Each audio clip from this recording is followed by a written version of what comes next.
He can't explain why in the 6 months that he was here before going to Pakistan, serious attempt to re-enroll or to find another college.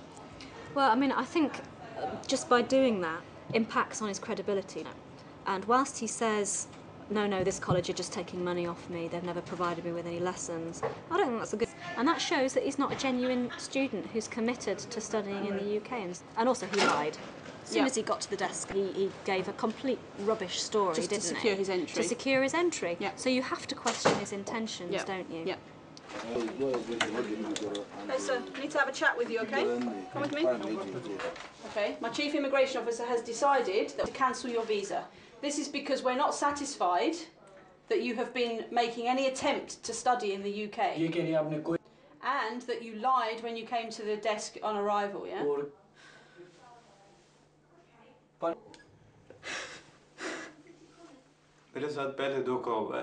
He goes, I've been deceived before.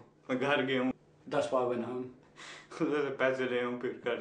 He goes, if there's any studying going at that college... I am going to report. From the information you've given me, I will make sure that is passed on to our college, the people that look at colleges, okay? So they will be looked into, I can promise you that. Yeah? Please help me. I can't do anything, sir, okay? The rules are there for a reason.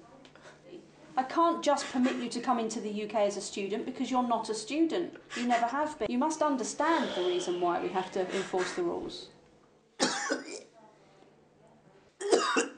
It's hard to say whether he's been a victim or not from the fact that he maintained throughout the interview that he'd paid money in good faith and had not received what he'd paid for, that he may well have been a victim.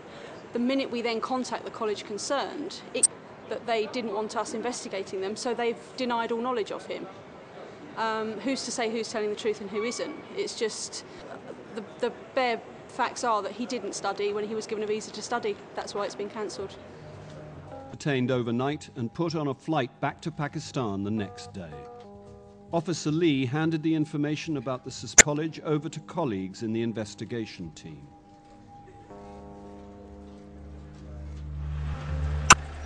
It's been more than a year since the UK Border Agency and police raided the offices of Univisas and discovered fraud on a massive scale. Company boss Jatinder Sharma has already pleaded guilty. Well, Alice, striking things about this case is the arrogance of the man who ran the scam. He was so confident he could get you into this country. He offered clients a no-win, no-fee option. Today, after a 4-week trial, the jury is expected to deliver their verdict on Sharma's wives, Neelam and Rocky. Raki, she's offered a number of defences. You know, if one fails, we'll try the other. If that fails, we'll try the other. First of all, I didn't know anything about anything. But then, no, or if the jury believe I did know about it, then I'm going to offer a defence of marital coercion.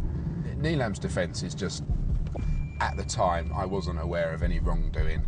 If it happened, and she has kind of accepted it did happen, then it's down to Raki and Jatinder. It's for the jury to decide if they're telling the truth. By gambling on a trial, the women risk receiving tougher sentences if found guilty.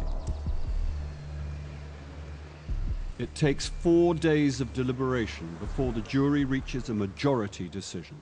We've had a brilliant result today. We've now had all verdicts returned on Raki and Neelam. Neelam was convicted on the money laundering charge.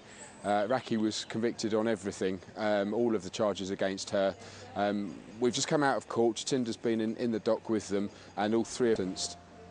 The jury accepts that Neelam was not behind the fraud, but she is sentenced to 4 years in prison, some of the £3 million that poured into Univisas.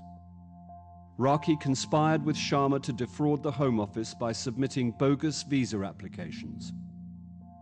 She is sentenced to 8 years in prison. Jatinder Sharma is given credit for his early plea and is sentenced to 7 years. Criminal activity, there could be thousands of people in the UK who are not entitled to be here.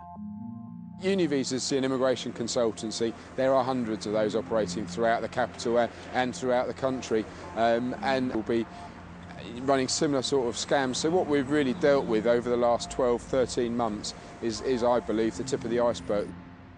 It's been a long and complex investigation, but it's not over yet. There's still the missing money to drown and seize.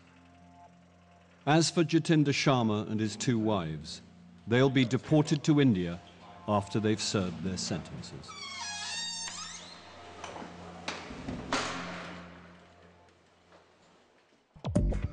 Sit tight as the action gets out of this world now on Sky 1 HD. Russia's wrestling for control of the destiny, but is it in best